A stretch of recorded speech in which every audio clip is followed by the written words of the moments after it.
Hello friends, this is Sangam Fodi and welcome back to my channel Pharmacy Tree.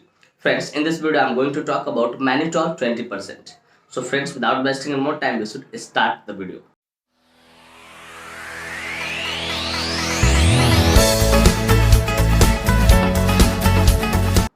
Friends, video को शुरू करने से पहले कुछ बातें मैं यहाँ पे शेयर करना चाहूंगा जो कि आपके लिए एक तरह से वार्निंग है। फ्रेंड्स, यह वीडियो सिर्फ जानकारी के उद्देश्य से बनाया है। इस वीडियो को देखने के बाद कोई भी मेडिसिन आप खुद से न लें, कतई सेल्फ मेडिकेशन न करें। Friends, actually I don't support self medication at all. So before taking any medicine, you must consult your doctor. कि कोई भी दवा, इंजेक्शन, इन्फ्यूजन लेने से पहले आप अपने डॉक्टर से जरूर कंसल्ट करें। फ्रेंड्स, चलिए वीडियो की शुरुआत करते हैं। फ्रेंड्स, आज का हमारा टॉपिक है मैनिटॉल 20%। फ्रेंड्स, मैनिटॉल 20% एक बहुत ही शानदार, बहुत ही प्रचलित इन्फ्यूजन है जिसका इस्तेमाल ब्रेन इंजरी में ज्यादातर किया जाता है।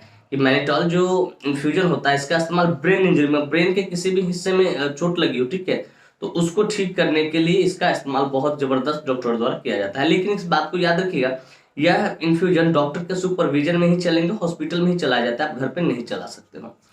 फ्रेंड्स, यह इन्फ्यूजन ऑस्मोटिक डायबिटिक्स कैटेगरी से बिलोंग करता है। अब जाहिर सी बात है, मैंने इस टर्म का इस्तेमाल किया है तो मेरे व्यूअर्स पूछेंगे कि sir what is the meaning of osmotic diabetics. Dear viewers, पहले समझते हैं डायबिटिक्स। डायबिटिक्स कहने का मतलब होता है remove water from our body, कि हमारे बॉडी में जो एक्सेसिव वाटर है, फ्लूइड जमा हुआ, उसको बाहर निकालने का काम करेगा। लेकिन इसमें लगा हुआ है ऑस्मोटिक डायबिटिक्स। अब जरा इसको समझते हैं। ऑस्मोटिक डायबिटिक्स कहने का अर्थ होता है डियर व्यूअर्स कि जो वाटर को, तो एक्सेसिव जो वाटर है हमारे बॉडी में, फ्लूइड है, उसको तो बाहर निकालेगा ही नहीं निकालेगा, और साथ में क्या करेगा, ये प्रेशर को भी मेंटेन करके रखेगा। क्या करेगा, प्रेशर को, जो हमारे नर्व पर जो प्रेशर पड़ता है, ठीक है, उसको मेंटेन करके रखेगा। तो सिंपली ये समझो कि ये यूरिन आउटपुट को कंटिन्यू करेगा, फ्लो को बढ़िया मेंटेन करके रखेगा और प्रेशर को भी मेंटेन करके रखेगा। तो फ्रेंड्स, मैं उम्मीद करता हूँ ये बातें आपको अच्छे से समझ में आ गया होगा कि ऑस्मोटिक डायबिटिक्स क्या होता है। तो सिंपल शब्दों में ये समझो कि ऑस्मोटिक डायबिटिक्स कहने का अर्थ ये होता है कि वाटर को, एक्सेसिव वाटर को हमारे बॉडी से रिमूव करने के साथ ये प्रेशर को भी मेंटेन करके रखे। तो सिंपली ये समझो कि वैसा मेडिसिन या वैसा इन्फ्यूजन जो हमारे बॉडी में एक्सेसिव फ्लूइड है उसको तो बाहर निकाले ही यूरिन के माध्यम से, ठीक है, और साथ ही साथ प्रेशर को भी क्या करे, नर्व जो प्रेशर पड़ता है उसको मेंटेन करके रखे। तो डियर व्यूअर्स, मैं उम्मीद करता हूँ ये बातें आपको अच्छे से समझ में आए कि ऑस्मोटिक डायबिटिक्स क्या होता है। तो फ्रेंड्स, चलिए बात करना चाहें कौन सी कंपनी इसको मैन्युफैक्चर करती है, कैसे अंदर मॉलिक्यूल्स पाए जाते हैं, क्या इसकी यूसेज होते हैं, कैसे कंट्राइंडिकेट होते हैं, क्या इसका साइड इफेक्ट्स होता है, क्या इसके डोज होते हैं, इन सारी बातों को हम लोग समझेंगे इस वीडियो में बहुत डिटेल से। Friends, I will make you understand each and everything in a very simple way. मैं यहाँ पे हर एक चीजों को बहुत शानदार तरीके से, बहुत सस्ता भरे तरीके से समझाऊंगा। तो friends, first of all I would like to talk about which company manufactures it. Friends, सबसे पहले मैं ये बात करना चाहूँ कौन सी कंपनी इस मेडिसिन को, इस इन्फ्यूजन को मैन्युफैक्चर करती है। तो फ्रेंड्स, वैसे तो बहुत सारी कंपनियां मैन्युफैक्चर करती है, लेकिन इसका जो सबसे ज्यादा नामी है उसके बारे में बात करता हूँ। फ्रेंड्स, इस इन्फ्यूजन को अल्बर्ट डेविड फार्मास्यूटिकल इंडस्ट्री द्वारा मैन्युफैक्चर किया था, जो कि अपने आप में हाईली रेप्यूटेड फार्मास्यूटिकल इंडस्ट्री है। आपने प्लासेंट्रेक्स ऑइंटमेंट का नाम सुना होगा, इंजेक्शन का ऑइंटमेंट का नाम सुना, वो इसी फार्मास्यूटिकल इंडस्ट्री द्वारा मैन्युफैक्चर किया था। Friends, this infusion is basically manufactured by Albert David pharmaceutical industry. Friends, इसकी एक बॉटल 100 ml की पैकेजिंग में आती है। एक जो बॉटल इसका आता है 100 ml के पैकेजिंग में आती है, शीशे में आती है, ठीक है, शीशे में आती है। ज्यादातर शीशा वाला बॉटल होता है, फिर प्लास्टिक का भी होता है, लेकिन शीशा वाला ज्यादा पॉपुलर, ठीक है। तो इसका एक बोतल 100 ml की पैकेजिंग में आती है, जिसकी कीमत मार्केट में लगभग 100 रुपए के आसपास होती है और उतने में अवेलेबल हो जाती है। फ्रेंड्स, मैं एस्टिमेटेड प्राइस बता रहा हूँ, एग्जैक्ट प्राइस नहीं बता रहा हूँ, आप अपना देख लेना, क्योंकि ब्रांड टू ब्रांड वेरी हो सकते हैं प्राइस, इस बात को याद रखिए। तो फ्रेंड्स, मैं उम्मीद करता हूँ ये बातें आपको अच्छे से समझ में आ गई होगी कौन सी कंपनी इसको मैन्युफैक्चर करती है, ठीक है, इसका एक बोतल कितने ml की पैकेजिंग में आती है और क्या इसका एस्टिमेटेड प्राइस होता है। फ्रेंड्स, चलिए बात करना चाहेंगे which molecule is basically found in this infusion. कि बेसिकली जो इन्फ्यूजन होता है ये मैनिटोल, इसके अंदर कौन सा मॉलिक्यूल्स पाता है। तो फ्रेंड्स, बेसिकली इसके अंदर single molecule mannitol 20% weight in volume पाया जाता है। मैनिटोल 20% वेट इन वॉल्यूम पाया जाता है, इस बात को याद रखिएगा, जिसका इस्तेमाल हेड इंजरी को ठीक करने के लिए किया जाता है। फ्रेंड्स, मैं उम्मीद करता हूँ ये बातें आपको अच्छे से समझ में, इसके अंदर कौन सा मॉलिक्यूल्स पाया जाता है। फ्रेंड्स, चलिए बात करना चाहेंगे इसके यूसेज के बारे में कि कहाँ कहाँ इसका इस्तेमाल किया जाता है या डॉक्टर द्वारा कहाँ कहाँ इसका इस्तेमाल लिया जाता है। तो फ्रेंड्स, नंबर 1 यूसेज है ट्रीटमेंट ऑफ ब्रेन इंजरी। कि अगर किसी पेशेंट को ब्रेन में चोट लगा हो, ठीक है, चाहे एक्सीडेंट से लगा हो, चाहे गिर के फट गया हो, ठीक है, तो उसको ठीक करने के लिए इसका इस्तेमाल किया जाता है। कि अगर ब्रेन में किसी प्रकार का दिक्कत है, ठीक है, चोट के कारण, जिसको हम लोग बोलते हैं सेरेब्रल एडिमा बोल सकते हो, ब्रेन में दिक्कत हो, उसमें कहीं स्वेलिंग हो गया, चाहे ब्रेन के किसी एरिया में हो, पैराइटल एरिया में हो, फ्रंटल एरिया में हो या ऑक्सीपिटल एरिया में हो, ब्रेन के किसी भी हिस्से में, जो ब्रेन पूरा है, ठीक है, उसके अगर किसी भी हिस्से में कोई परेशानी हो रही है, ठीक है, वहां चोट लगा हो, दर्द हो रहा है, ठीक है, तो उसको ठीक करने के लिए इसका इस्तेमाल करते हैं। तो सिंपली ज्यादातर डॉक्टर जो इस्तेमाल करते हैं कि ब्रेन से रिलेटेड प्रॉब्लम में, ठीक है, कि ब्रेन इंजरी या हेड इंजरी, चाहे वो एक्सीडेंट से हुआ हो, चाहे कोई नर्व कंप्रेस हो गया हो, तो उसको ठीक करने के लिए इसका इस्तेमाल किया जाता है। और हो सकता है कि ब्रेन में कैल्सिफिकेशन भी हो गया हो, ठीक है, तो उसको भी ठीक करने के लिए डॉक्टर इसका इस्तेमाल करते हैं। और कैल्सिफिकेशन के, अगर ब्रेन में कैल्सिफिकेशन होगा तो बात करें, पेशेंट को कन्वर्जन भी आएगा, बार बार मिर्गी के दौरे टाइप का भी आएगा, तो कभी कभी उसको भी ठीक करने के लिए सपोर्टिव ट्रीटमेंट के तौर पे इसका इस्तेमाल करते हैं।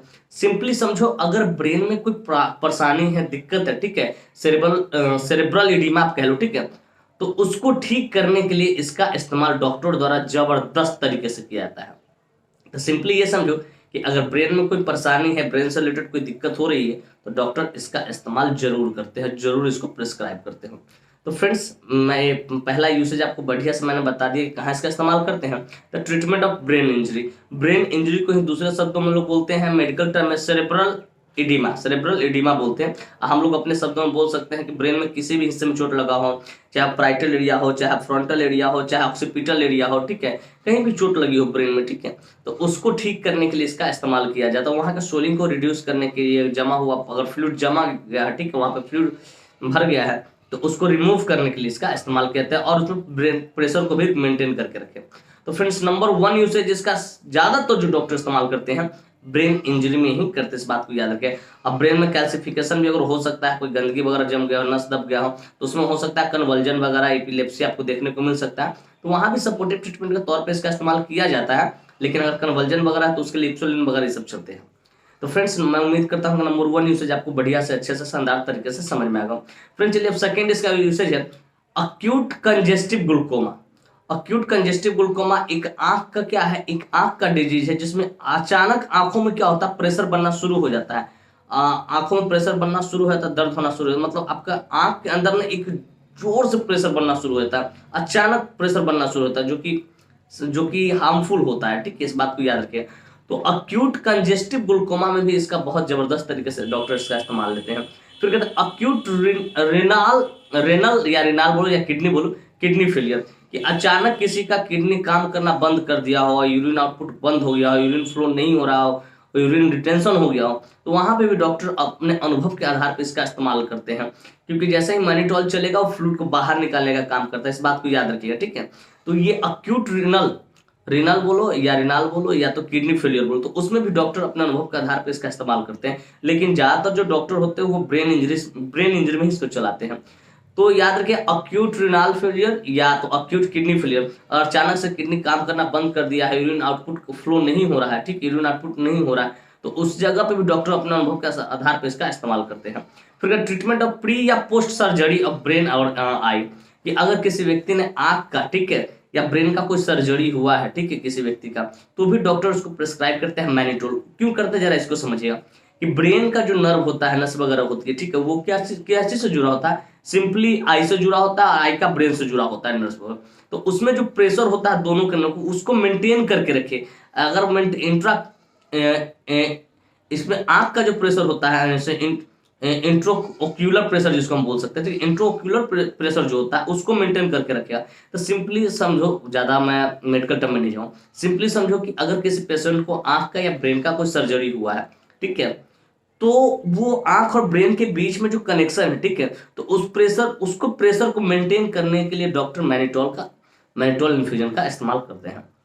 तो फ्रेंड्स, मैं उम्मीद करता हूँ ये बातें आपको अच्छे से समझ में आया कि मैनिटोल का कहाँ इस्तेमाल करते हैं। लेकिन ज्यादातर आप देखोगे ना मैनिटोल का इस्तेमाल, ठीक है, आपको ब्रेन इंजरी या हेड इंजरी में ही डॉक्टर ज्यादातर करते हैं। फ्रेंड्स, मैं उम्मीद करता हूँ ये बातें आपको अच्छे से समझ में आ गई। फ्रेंड्स, एक और बात मैं जानकारी के तौर पे आपके लिए स्पेशली ऐड करना चाहूंगा कि जब भी मैनिटोल चलाएं आप, तो ये बीपी को ध्यान में रखते हुए चलाएं। क्योंकि ये बीपी को फॉल डाउन करता है, इस बात को याद रखिए, क्योंकि जाहिर सी बात है फ्लूइड को बाहर निकालेगा तो बीपी कमेगा, ठीक है, तो इस बीपी को ध्यान में रखते हुए इस मैनिटोल इन्फ्यूजन को चलाना पड़ता है। इस बात को आप दिमाग में डाल लें, अगर बीपी कम रहेगा तो नहीं दीजिएगा। मैं अपनी जानकारी यहाँ पे शेयर कर रहा हूँ, अनुभव शेयर कर रहा हूँ आपके साथ, और हो सके मेरा अनुभव आपके लिए बेनिफिशियल होगा। तो फ्रेंड्स, मैं उम्मीद करता हूँ इसकी यूसेज आपको बढ़िया से, अच्छे से, शानदार तरीके समझ में आए। फ्रेंड्स, चलिए बात करना चाहेंगे कंट्रा इंडिकेशन के बारे में। Friends, without knowing contraindication, we should never ever administer any medicine या any infusion to anyone. कि बिना कॉन्ट्राइंडिकेशन जाने कभी भी किसी को भी आप यह इन्फ्यूजन नहीं एडमिनिस्टर करें। हालांकि इस इन्फ्यूजन का इस्तेमाल तो आपको हॉस्पिटल में ही करना है, डॉक्टर के सुपरविजन में करना है। तो फ्रेंड्स, नंबर 1 कॉन्ट्राइंडिकेशन इसका प्रेग्नेंट लेडी को इसको नहीं देना, इस बात को आपको बखूबी ख्याल रखना। फिर कहते हैं अल्कोहल, अगर किसी पेशेंट ने अल्कोहल ले रखा है तो उसको भी आपको नहीं देना है। फिर कहते हैं लीवर डिजीज, अगर कोई पेशेंट लीवर डिजीज में सफर करे तो उसको भी आपको नहीं देना है। तो फ्रेंड्स, बेसिकली इसके 3 ही कंट्राइंडिकेशन होते हैं। इस तीनों कंट्राइंडिकेशन को आप बखूबी तरीके से याद रखिएगा। तो फ्रेंड्स, मैं उम्मीद करता हूँ कंट्राइंडिकेशन भी आपको बढ़िया से अच्छे से शानदार तरीके से समझ में आ गए। फ्रेंड्स, चलिए बात करना चाहेंगे साइड इफेक्ट्स के बारे में। फ्रेंड्स, हर मेडिसिन का, हर इन्फ्यूजन का कुछ ना कुछ थोड़ा बहुत साइड इफेक्ट्स होता है, ठीक उसी प्रकार से इस इन्फ्यूजन का भी साइड इफेक्ट्स है। Friends, number 1 side effect vomiting, आपको उल्टी करने का मन करेगा, ठीक है, उल्टी हो सकता है। फिर कहते हैं डिहाइड्रेशन, आप डिहाइड्रेशन हो सकता है, मतलब डिहाइड्रेशन करने का मतलब ये हो सकता है कि आपका जो इलेक्ट्रोलाइट है वो इम्बैलेंस हो सकता है। फिर कहते हैं हेडेक, आपको क्या हो, थोड़ा बहुत हेडेक रह सकता है। तो फ्रेंड्स, ये सारे कुछ इसके साइड इफेक्ट्स है। इस तरह कोई भी साइड इफेक्ट्स देखिए, आप तुरंत अपने डॉक्टर को इन्फॉर्म करके सर मुझे इस तरह की परेशानी हो रही है, तो इसके जगह वो होल्ड कर कुछ दूसरा मेडिसिन वगैरह अपना सब्स्टिट्यूट देखेंगे क्या करना है पेशेंट के साथ। तो फ्रेंड्स, मैं उम्मीद करता हूँ उसका साइड इफेक्ट बढ़िया से अच्छे से शानदार तरीके से समझ में आएगा। फ्रेंड्स, चलिए बात करना चाहेंगे इसके डोज के बारे में। फ्रेंड्स, डोज हमेशा डिपेंड करता है एज पे, बॉडी वेट पे, सीवियरिटी पे, जेंडर पे, ये सारी चीजों पे डोज डिपेंड करता है। तो हमारे यहाँ जो भी पेशेंट आते हैं जो ज्यादातर हेड इंजरी से परेशान होते हैं, हेड इंजरी में होते हैं, एक्सीडेंटल केस जो आते हैं हेड इंजरी, तो उसमें जो डॉक्टर जो लिखते हैं, एडल्ट के लिए मैं बता रहा हूँ, IV 1 भायल मतलब 1 इन्फ्यूजन, ठीक है, 100 ml का 1 इन्फ्यूजन TDS, IV TDS मतलब एक मैनिटोल जो 100 ml का आता है उसको 3 टाइम देना, सुबह दोपहर शाम ऐसे चलाने के लिए बोलते हैं।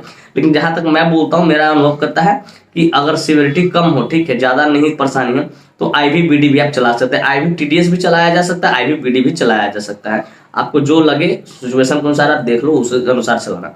तो फ्रेंड्स, मैं उम्मीद करता हूँ इसका डोज भी आपको बढ़िया से अच्छे से शानदार तरीके से समझ में आएगा। फ्रेंड्स, मैं उम्मीद करता हूँ कि ये बातें बिल्कुल क्लियर क्रिस्टल हो गई हो कि मैनिटोल इन्फ्यूजन क्या होता है, कौन सी कंपनी इसको मैन्युफैक्चर करती है, क्या इसके अंदर मॉलिक्यूल्स पाए जाते हैं, क्या इसके यूसेज होते हैं, क्या इसके कंट्राइंडिकेशन होते हैं, इसके साइड इफेक्ट्स होते हैं, क्या इसके डोज होते हैं। और साथ में ये भी उम्मीद करता हूँ कि वीडियो काफी इन्फॉर्मेटिव, काफी इंटरेस्टिंग, काफी जबरदस्त लगी होगी आपको, और मेरे इस वीडियो से आपको कुछ ना कुछ सीखने को जरूर मिला होगा। Friends, if you find this video informative and interesting, hit the like button, subscribe my channel, don't forget to share it with your medical friends and common friends. Thank you for watching this video. Bye bye, take care, फिर मिलते हैं next video में। तब तक के लिए स्वस्थ रहिए, मस्त रहिए, ख्याल रखिए अपना और अपने परिवार का। थैंक यू, धन्यवाद।